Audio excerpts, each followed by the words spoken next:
Good morning. It is a beautiful morning. And we are in Nisan. We're in the month of miracles. We're in the month of freedom. And Passover is just over 1 week away.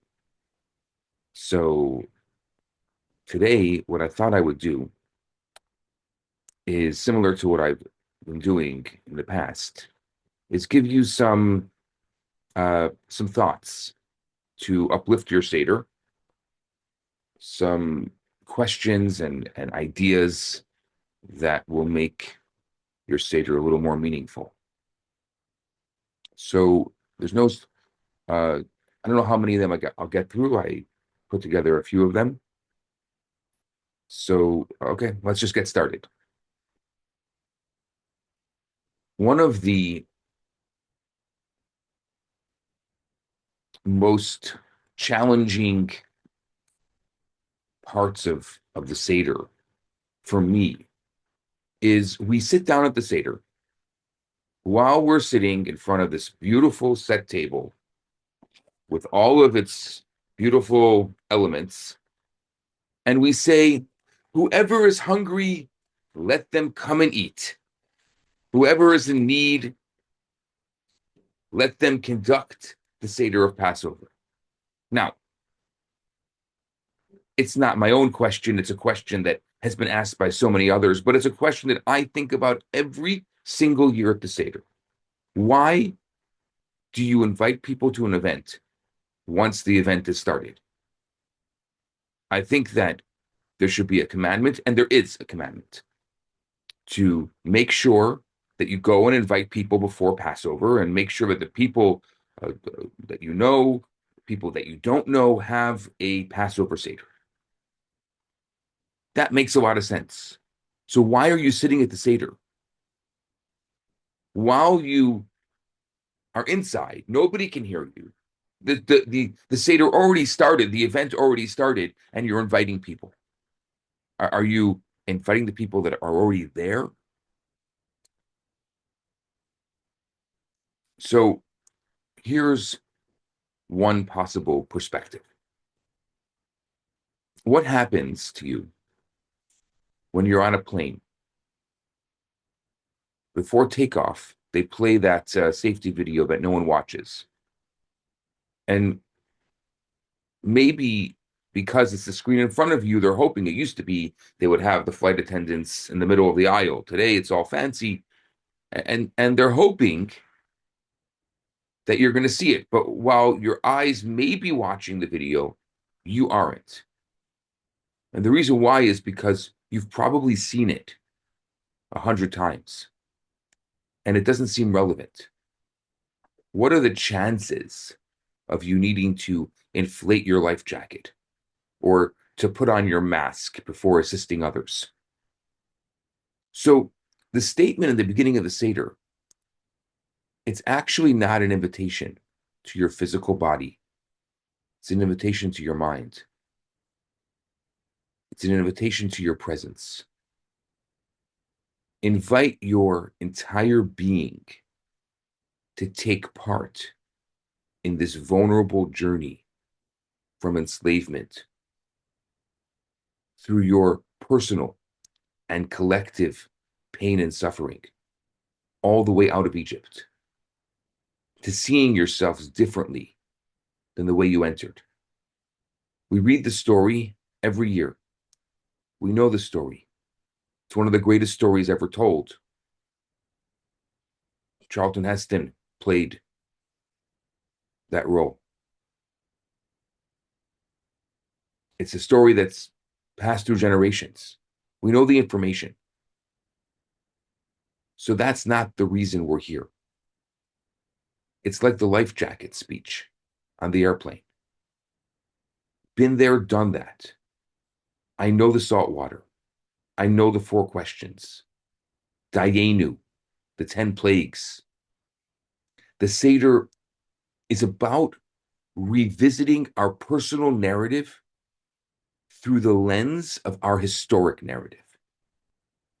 It's turning your history into a personal biography. We tell our personal story through telling the story of our people. It's about the evolution of Jewish consciousness. It's about personal evolution. Where was I last year? Where am I today? And where do I want to be a year from now? What is the Jerusalem I would like to be in next year? And how do I plan on getting there? So we all go through our ups and downs. We all get stuck. We're all capable of experiencing emotional and psychological freedom. And so what we're doing at the Seder is we're asking, where am I in my relationship with my spirituality? Where am I in my relationship with God? And how do I see that spiritual walk through life?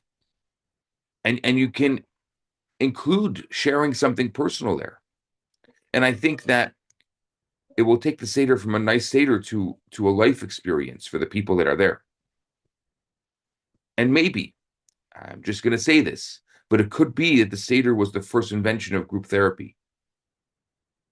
Because what we're doing is we're inviting each other to, in a safe space, to share. We're not just going to read the words. This isn't an intellectual journey. This is a soulful experience. We're going to live through the Exodus. We're going to recline. We're going to eat bitter herbs, matzah, drink wine. We'll laugh. Maybe we'll cry. We'll sing.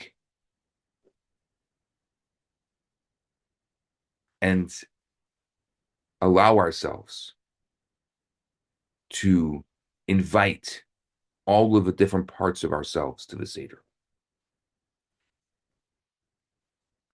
So that's thought one. Let me go to thought two.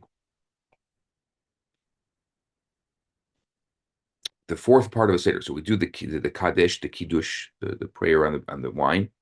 Then we wash our hands without a blessing. Then we eat a wet vegetable. And then we break the matzah. And not only do we break the matzah, but we say the entire Haggadah on a broken matzah.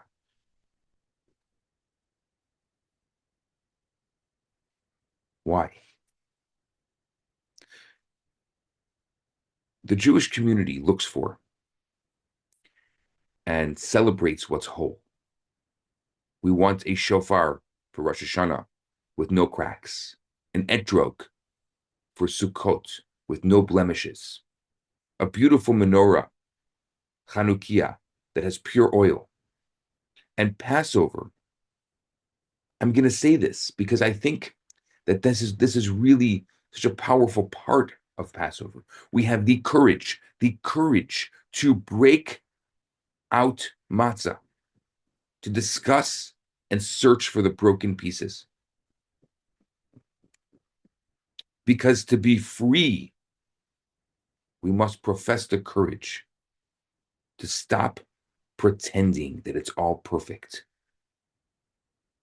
And we can figure it all on our own. We have to be willing to admit that we're deeply imperfect and that we need each other to grow and to heal. And just like it doesn't humble me to admit that I need oxygen outside of me to survive, and I need those little plants and fruits to nurture me, I don't think we should feel ashamed to accept how much we need. We can't handle it all on our own. We need a spiritual nutrient in life to learn how to pray, to learn how to pass my stress on to God, to rely on something greater than me. Maybe I need to cultivate faith like my ancestors did. And not have to fret, but don't know exactly what I'll be doing the rest of my life. It's all right to be broken. I have to be willing, like those before me, to go out of my comfort zone. Maybe all the way out.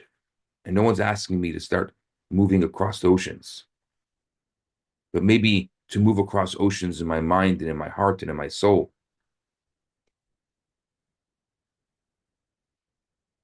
Maybe I have to get out of my comfort zone to the point that I can gain wisdom of my people and not to stay smug with what I know or think I know.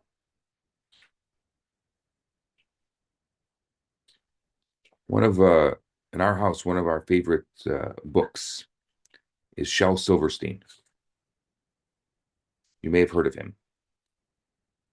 He died in 1999, and he was a Jewish American poet, a singer, a songwriter. He wrote little cartoons, and he wrote a few books. One of his moving tales, one that in our house we love so much, is about a circle that was missing a piece.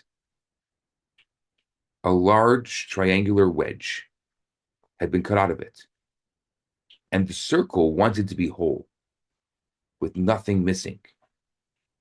So it went around looking for its missing piece.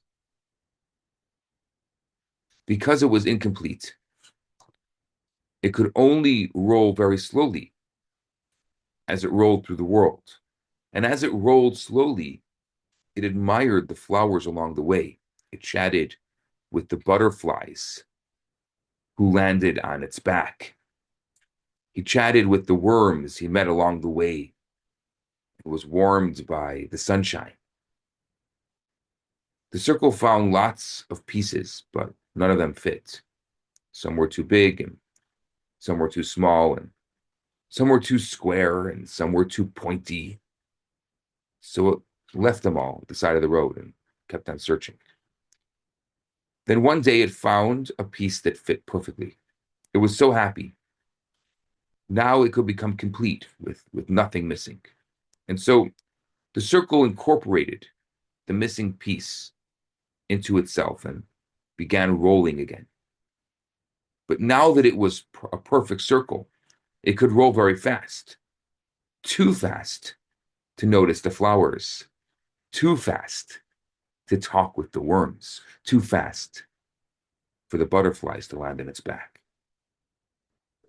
And when the circle realized how different the world seemed when it rolled through it so quickly, it stopped and left the missing piece by the side of the road.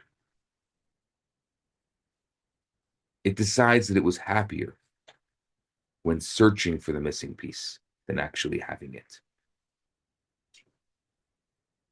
So it gently puts the piece down and continues searching happily. In some strange way, we are more whole than we are incomplete. We can achieve so much more when we realize that we are still far from perfect. And because a person who thinks to themselves that they're perfect, without any loose ends, without any internal conflicts, becomes too smooth to even attempt to change and grow and realize how much more there is to accomplish.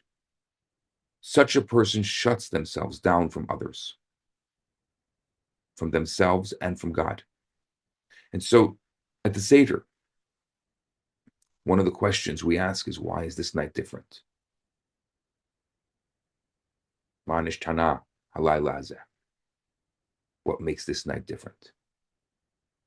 And so I want to say that while every night we search for perfection,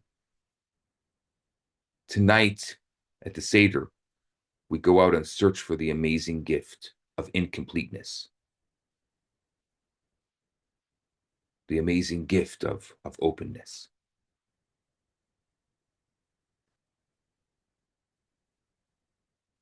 That's my thought number 2.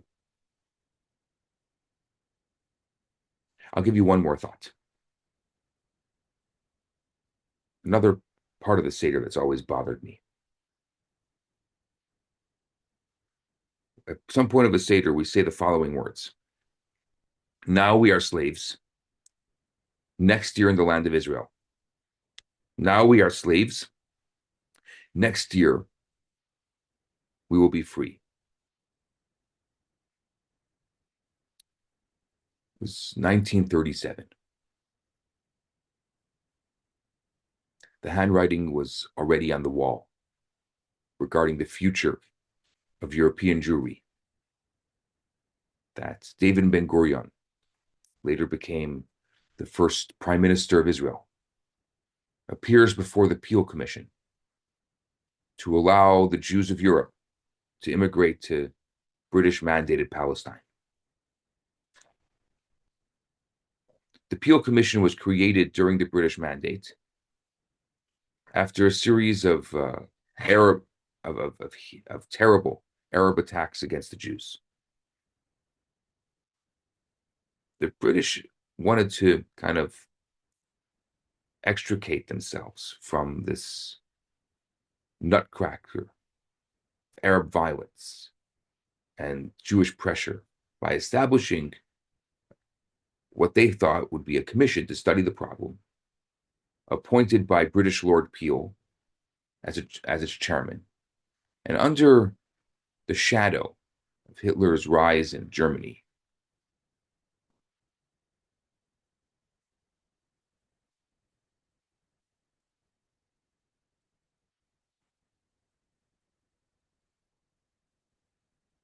England floated a trial balloon in the form of a partition plan. They proposed that the Jewish section would have consisted of a tiny, barely visible slivers of land and could never become a viable national entity.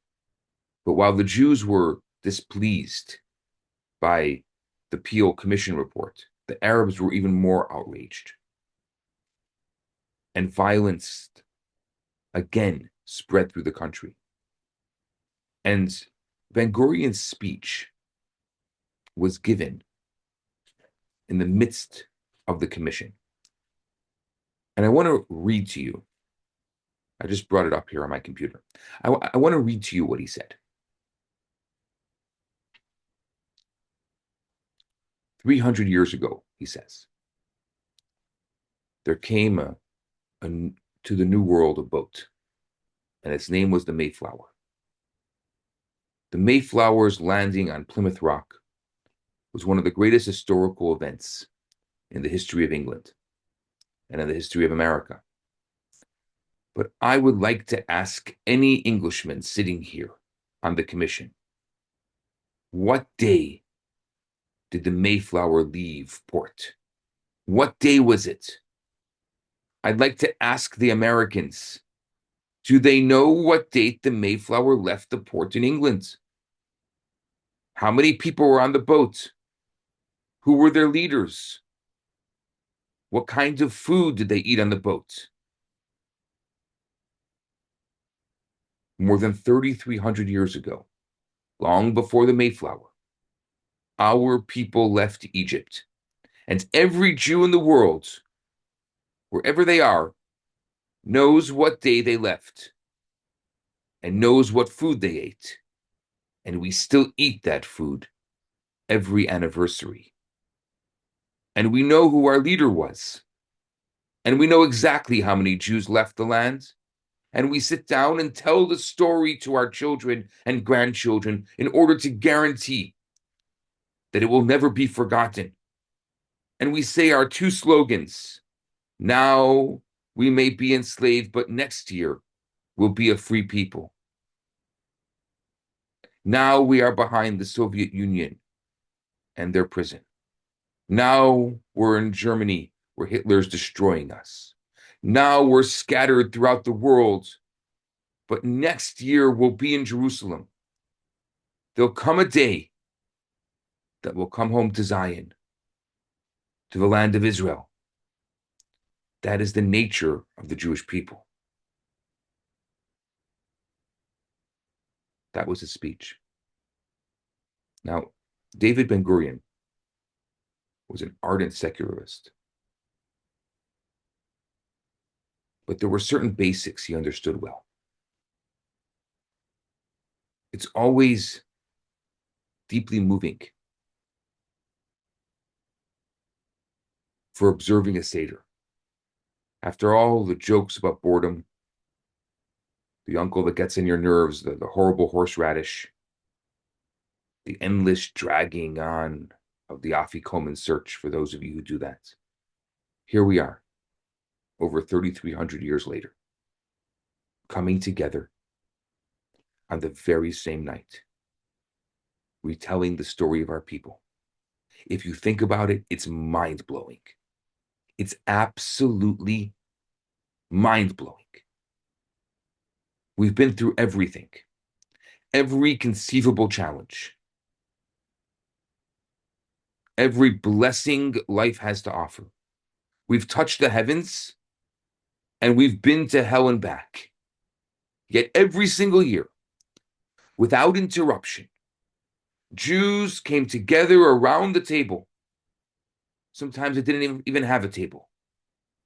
Sharing the same story, eating the same food, singing the same songs, and arguing about the same ideas. And Ben-Gurion was right. There's a reason we're still here. There's a reason we're still going strong. Because each of our children knows the food they ate the day they left.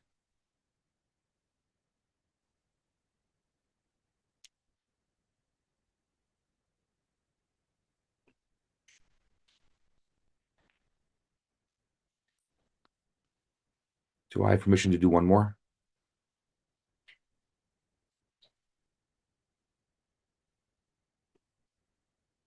Was that a shake of the head yes? Or, okay. Let's do one more.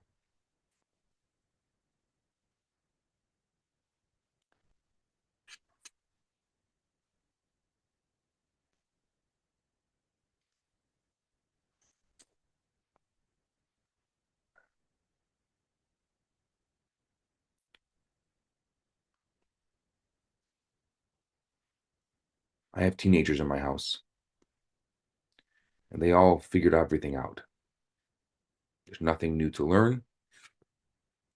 And apparently, according to some, the rest of life is simply reaffirming what we already know to be true. Things like, I always knew we couldn't trust that guy. This person's good. That person we stay away from. We have a certain way of seeing the world, and we lock into it. And as we get older, it just becomes reaffirmed. It just becomes truth. Right? It's obvious. If you've never heard these things before, then you probably never lived with a teenager. And they're thoughtful and they're insightful. And apparently, they're the greatest invention since invention. And they're always right. Yet, they're stuck in their perception. They're arrogant.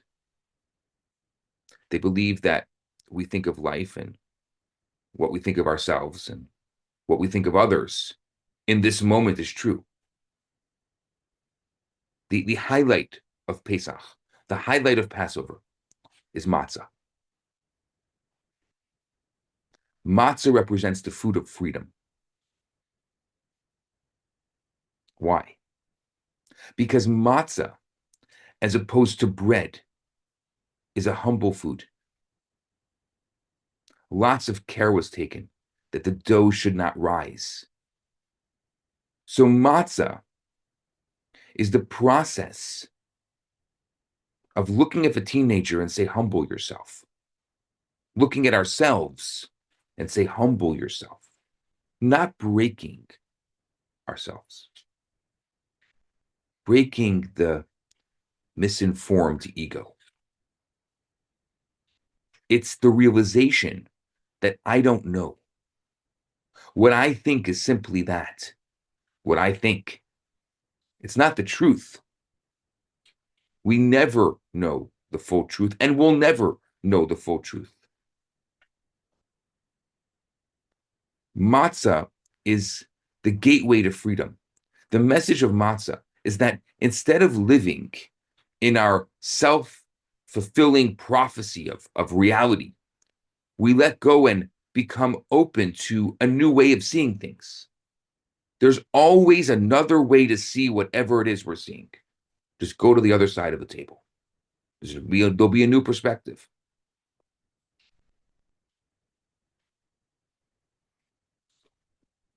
Who am I beyond what I think of myself? This is food for thought, of hope. This is food for thought of healing. Dare to let go of the shackles of your intellect. Dare to question what was solid and true for you yesterday. This is where you'll meet the God of Abraham. This is the God that took us and takes us all out of our perpetual state of Egypt. Dare to let go if you'll fall into the all-embracing hands of God.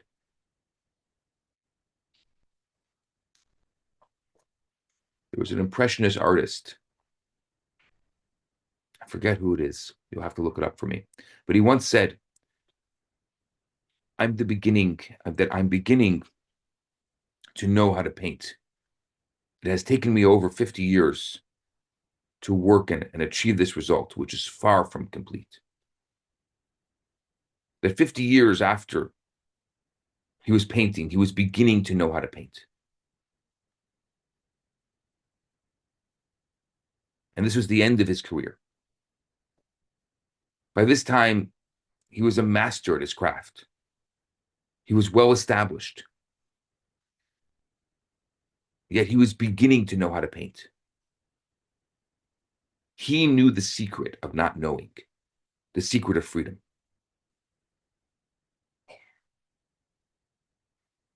Somebody called me yesterday, and when I was talking to her, she told me that she's trapped in her marriage.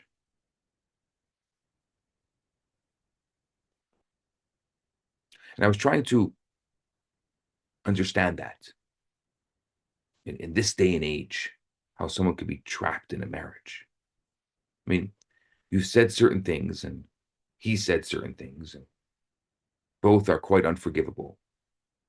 So now you're imprisoned in this cube of tense silence that you used to call home. And the only place to go from here is down. Is there a way out? I think there is. There's always a way out. There's always an answer to the direction of either of that. Either go one way or go the other way. But there's these opportunities for reconciliation as well. But sometimes, and you have to be small enough to be able to squeeze through that opportunity. If you're too big, if your ego is too big and you're too proud that you can't humble yourself, then yes, you're right. You will be trapped in your marriage. Sometimes the weather of your situation clears enough for you to escape the way out to freedom. But it's so small. Actually, it's not so much that it's small, it's that you need to make yourself small. We have another really great kids book in our house. You can tell I spend time reading kids books. I like them. It's called Flat Stanley. You can imagine what Flat Stanley is about. If you've never read it, it's a great book. And I think that is a great message. Just veritably flatten yourself. Not like a doormat, because he tried that. Didn't work. But flatten yourself enough to fit through. Just deflate the false ego. Chametz, leaven, grain that has fermented and bloated. That represents the swelling of the ego that enslaves the soul more than any external prison. The flat, unpretentious matzah represents the humility that is the ultimate liberator of the human spirit. The liberating quality of the matzah is also shown in the forms of the Hebrew letters that spell the word chametz and matzah. The spelling of these two words are very similar. Just like a piece of bread and a piece of matzah are made of the same basic ingredients, chametz is spelled chet mem tzadi, and matzah is spelled mem tzadi hey. So the only difference between the chet and the hey, which is also slight, both the chet and the hey have a three-sided enclosure. Up and at the bottom, if you know how, look at a hey and look at a chet, they're very similar. But what is the difference between a chet and a hey? The hay has an opening. It has an escape hatch. Right near the top of its left side, there's an opening. That's all the difference in the world. That's all the difference in the world. That's what matzah is. It's our freedom. It's our opening. It could also be the reconciliation. That's the opening. But it needs deflating the ego.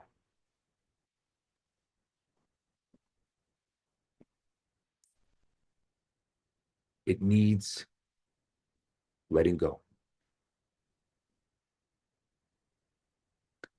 I have a bunch more, but I know that I want to hear what you have to say and your thoughts and ideas. And before I close the recording, I just want to wish you a beautiful, beautiful Seder this year. If it's your first time doing the Seder, or if it's your 50th, that it should be a Seder that's meaningful, a Seder that is a symbol of freedom, that it should be one that is thought-provoking, not just, if you're used to just going through the motions, take a step back and be the little circle with the piece missing. Let the butterflies land on your back. Just go through it. Quality over quantity. Experience it. Ask the questions. The whole night is about, we say to the kids that your night and your life is about asking questions. Ask questions of others, and especially ask questions of yourself. Reflect, know that you're not alone. And if you feel alone, you should connect yourself with generations that have done this before you. You may not know the name of your great, great, great, great grandmother, but she probably did this. And you can say, dear great, great, great, great grandmother, I don't even know your name. You probably had a very hard life, but you lived and died so I can be here. And I thank you for that. And with that, I honor you to do that which you did. And I connect to you through this very special gift, the gift of the Passover Seder. And may it be a gift for them, and a gift for us, and a gift for a beautiful, glorious future of this beautiful world.